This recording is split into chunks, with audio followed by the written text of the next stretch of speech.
تو کیا آپ کے خیال میں حکومت اور موجودہ حکمران اتحاد جس کا آپ حصہ ہیں اس سے موقع سے فائدہ اٹھائے گی یا اس کو اٹھانا چاہیے یا یہ ڈیڈ لاک جو ہے وہ برقرار رہے؟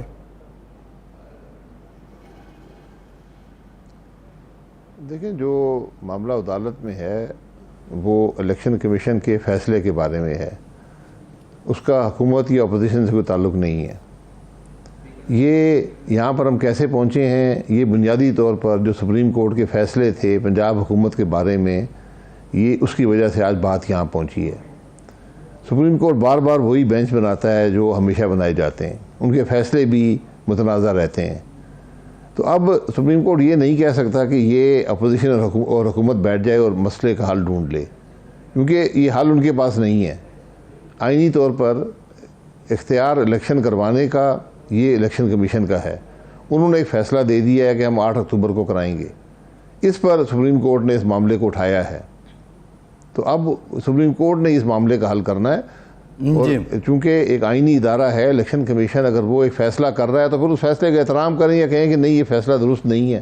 اس میں یہ آپ جو برڈن ہے یہ آپ اپوزیشن حکومت پہ نہیں ڈال سکتے۔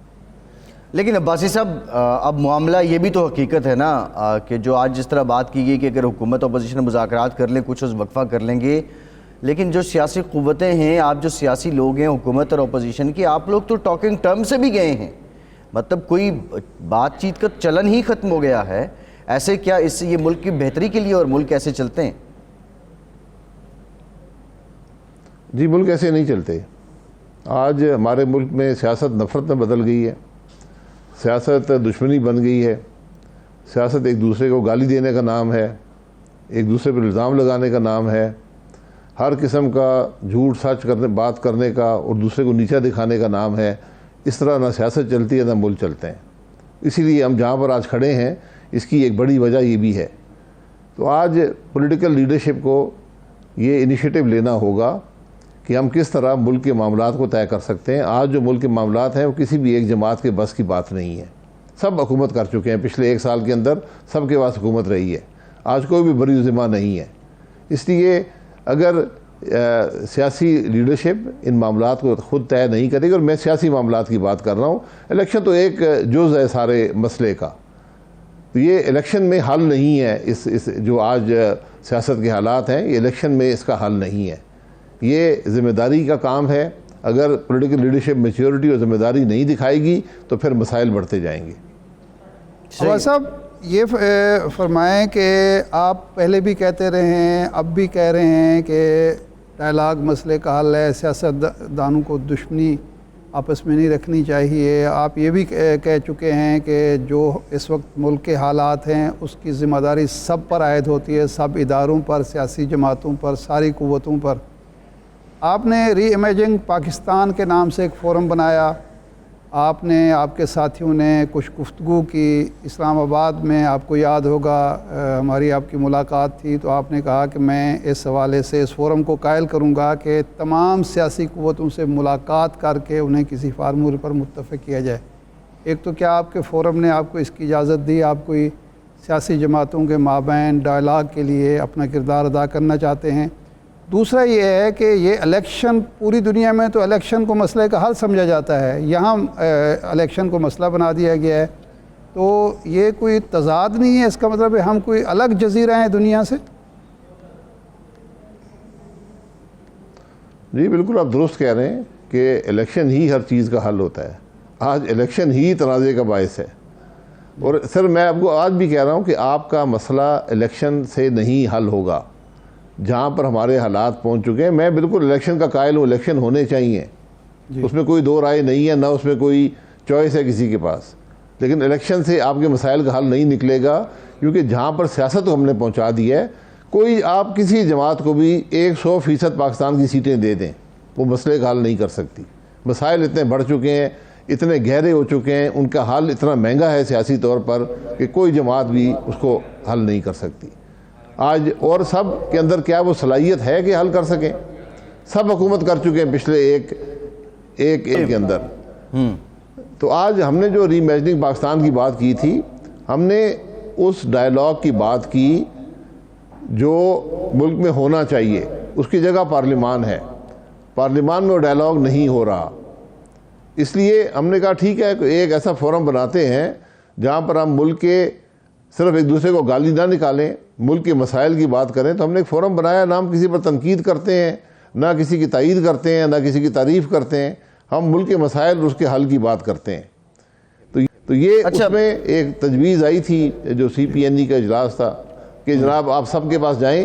میرا خیال ہے ابھی وہ وقت نہیں ہے کہ یہ ہم جرگہ کریں اس کے اندر. جرگے کا وقت آئے گا جب سب کی سوچ ہی ہوگی کہ ہم نے ملک کے مفاد کو دیکھنا ہے. آج سب اپنے سیاسی مفاد کو دیکھ رہے ہیں، اور جب آپ صرف سیاسی مفاد کو دیکھیں گے تو حل آپ کو نہیں ملے گا. جی ٹھیک. عباس صاحب اس وقت جو سپریم کورٹ میں تقسیم نظر آ رہی ہے، یہ الزام بار ایسوسی ایشنز کی طرف سے بھی لگ رہا ہے اور آپ کے مخالفین کی طرف سے کہ حکومت نے خاص طور پر مسلم لیگ نون نے بینچ کو تقسیم کیا ہے اور عدلیہ پر اسی طرح کی الزام تراشی ہو رہی ہے جس طرح 97 میں ہوئی تھی اور جس کے نتائج آپ کے سامنے ہیں. تو آپ سمجھتے ہیں کہ اس وقت عدلیہ کو مضبوط کرنے کی ضرورت ہے یا اس کی تقسیم سے فائدہ اٹھانے کی؟ عدلیہ کو اپنی ساکھ بحال کرنی ہے. جب آپ کے سامنے جو کچھ ہوا پچھلے چند مہینوں میں، یہ سلسلہ جو 28 جولائی 2017 کے فیصلے کا ہے، جس نے آج اگر پاکستان میں اگر ایک ایونٹ کو آپ کہیں گے کہ ہمیں یہاں کس نے پہنچایا ہے، وہ 28 جولائی 2017 کا فیصلہ تھا. کیا وہ انصاف کے تقاضوں کے مطابق تھا؟ کیا اس کے اثرات ملک پر بہت منفی نہیں ہوئے؟ پھر الیکشن چوری ہوئے، الیکشن کے دوران آپ نے میاں نواز شریف کو کنوکٹ کر دیا ڈیٹ پیچھے کر جو کنوکشن ہوئیں اس میں نگران جج سپریم کورٹ کے لگے ہوئے تھے. جج کہتا ہے مجھے بلیک میل کر کے کنوکشن لی گئی ہے. یہ معمولی معاملات ہیں، ان کے تو مسائل تو یہیں سے پیدا ہوتے ہیں. آج بینچ اگر ہوا ہے، بینچ خود ڈیوائیڈ ہوا ہے اس بات پر کہ بار بار آپ وہی بینچ بناتے ہیں. یہ ججز کے ریوولٹ ہے. انہوں نے کہا جناب کہ سپریم کورٹ کا چیف جسٹس جو ہے یہ عقل کل یا طاقت کل نہیں ہے. یہ ایک جج ہیں ہماری طرح کے، کچھ ایڈمنسٹریٹو پاورز ہیں، لیکن ان کو بھی ان پاورز کو استعمال کرنا چاہیے ایک مناسبت سے. یہ نہیں کہ وہ جو بینچ مرضی چاہیں اور وہی بینچ بناتے رہیں اور وہی فیصلے لیتے رہیں. آج حقیقت یہ ہے بینچز کی کہ وکیل جو ہے اور عام آدمی، وکیل کو چھوڑے عام آدمی بینچ دے کر کہتا ہے فیصلہ کیا آئے گا. عباس صاحب 7 اپریل کو یہی جج تھے، یہی عمر عطا بندیال صاحب تھے، اعجاز الحسن صاحب تھے، ان کے 2 اور ساتھی تھے جنہوں نے فیصلہ کیا جس کے نتیجے میں آپ کی حکومت قائم ہوئی. اس وقت یہ جج بڑے اچھے تھے. جی میں اچھے برے کی بات نہیں کر رہا ہوں، میں فیصلوں کی بات کر رہا ہوں. فیصلے متنازع ہیں. جو کچھ 7 اپریل کو ہوا، اگر وہاں پر جوڈیشری کو بہت دور جانا چاہیے تھا. جی ان کے سامنے جو کچھ ہوا، اس ملک کا آئین توڑا گیا. اس کے توڑنے میں صدر، وزیر اعظم، اسپیکر، وفاقی وزراء، ڈپٹی اسپیکر شامل تھے.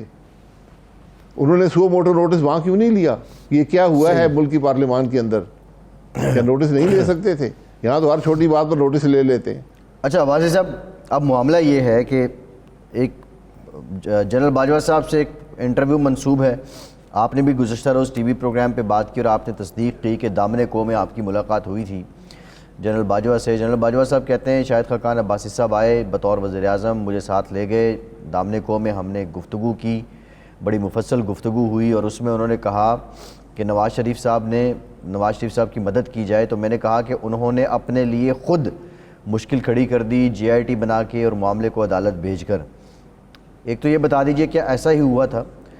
دوسری امپورٹنٹ بات یہ ہے، یہاں سول سپرمیسی کی باتیں ہوتی ہیں، پھر بیساکھیوں کے الزام آپ دیتے رہے PTI کو. تو کیا یہ بیساکھیوں کی تلاش نہیں تھی کہ آپ ایک آرمی چیف سے، اس وقت کے آرمی چیف سے مدد مانگ رہے ہیں کہ نواز شریف کی مدد کی جائے؟ دیکھیں پہلی بات یہ ہے کہ جنرل باجوہ صاحب نے اس سارے معاملے سے جو میتلا صاحب کا ہے لا تعلقی کا اظہار کیا ہے اور انہوں نے کہا ہے کہ میں عدالتی کارروائی کروں گا میتلا صاحب کے خلاف. اب جو بات آپ مجھ سے منسوب کر رہے ہیں اس کی حقیقت یا جھوٹ یہاں سے یہاں ہو جاتا ہے کہ جب میں وزیر اعظم بنا تو پاناما کیس کا فیصلہ ہو چکا تھا. اسی کے نتیجے میں میاں نواز شریف صاحب ڈی سیٹ ہوئے تھے، پھر نااہل ہوئے اور میں وزیر اعظم بنا تھا. تو میری ایک ملاقات نہیں، میں ملک کا وزیر اعظم تھا، وہ آرمی کے چیف تھے، ہماری شاید 50-60 ملاقاتیں ان 10 مہینے میں ہوئی ہوں گی، اور وہ ملک کے معاملات پر ہوتی تھیں. اس میں کوئی بیساکھیوں کی تلاش نہیں ہے.